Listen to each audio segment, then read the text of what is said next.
अग्निपथ योजना पर अदालत ने लगाई मुहर। सशस्त्र बलों का मजबूत बनाने के लिए बनाई गई केंद्र सरकार की महत्वाकांक्षी अग्निपथ योजना की संवैधानिक वैधता पर दिल्ली हाई कोर्ट ने मुहर लगा दी है। मुख्य न्यायाधीश सतीश चंद्र शर्मा और न्यायमूर्ति सुब्रमण्यम प्रसाद की पीठ ने कहा कि निर्णायक रूप से कहा जा सकता है कि यह योजना राष्ट्र हित में सशस्त्र बलों को बेहतर ढंग से सुसज्जित करने के लिए बनाई गई है। सीमाओं पर झड़पों को देखते हुए ऐसे सशस्त्र बल की आवश्यकता बढ़ जाती है जो सेवा के साथ होने वाले मानसिक और शारीरिक संकट से निपटने में सक्षम हो। गौरतलब है कि केंद्र सरकार ने 14 जून 2022 को महत्वाकांक्षी अग्निपथ योजना की घोषणा की। इसके तहत रक्षा बलों में 17.5 से 21 वर्ष की आयु के युवाओं की केवल 4 साल के लिए भर्ती होगी।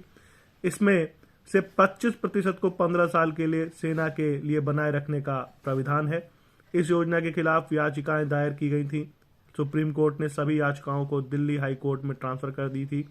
फैसला सुनाते हुए हाई कोर्ट की पीठ ने कहा कि कई अग्निवीरों को सार्वजनिक क्षेत्र के उपक्रमों और अन्य सरकारी प्रतिष्ठानों द्वारा विभिन्न पदों पर समाहित किया जाएगा। उन्हें विभिन्न प्रमाण पत्र दिए जाएंगे जो उन्हें सरकारी और सार्वजनिक क्षेत्र के उपक्रमों में नौकरी पाने में सक्षम बनाएंगे। 4 साल तक सेना में काम करने से निश्चित रूप से अग्निवीरों में राष्ट्रवाद की भावना पैदा होगी जो देश के युवाओं के लिए जरूरी है। राष्ट्रवाद की यह भावना इन व्यक्तियों को भविष्य में अपराध में जाने से भी रोकेगी। इन फायदों को इस आशंका के आधार पर नजरअंदाज नहीं किया जा सकता है कि 4 साल के बाद ऐसे व्यक्ति बेरोजगार हो सकते हैं या अवैध या अनैतिक गतिविधियों में शामिल हो सकते हैं। बेतुकी बातों के आधार पर योजना में हस्तक्षेप नहीं किया जा सकता है। पेंशन नहीं मिलने की दलील को ठुकराया। 4 साल बाद अग्निवीरों को पेंशन नहीं देने के तर्क को पीठ ने ठुकरा दिया। कहा कि ऐसी नीति को लागू करने वाले इजराइल और भारत के बीच प्रमुख अंतर यह है कि भारत सरकार ने राष्ट्र के युवाओं के लिए सशस्त्र बलों में सेवा करना अनिवार्य नहीं बनाया है। इसे सुचारित निर्णय बताते हुए पीठ ने कहा कि राजनीतिक उद्देश्यों के बजाय इसके लाभों पर ध्यान आवश्यक है। अग्निवीर योजना लीडर टू लीड के अनुपात की 1.1% बढ़कर 1.28 कर देगी।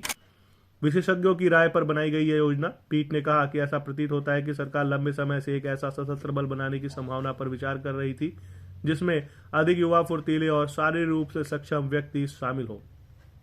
विशेषज्ञों, रक्षा कर्मियों की राय व सुझाव पर विचार और अन्य देशों के अपनाए मॉडलों का अध्ययन करने के बाद यह निर्णय लिया गया है। दिल्ली हाई कोर्ट ने खारिज की योजना की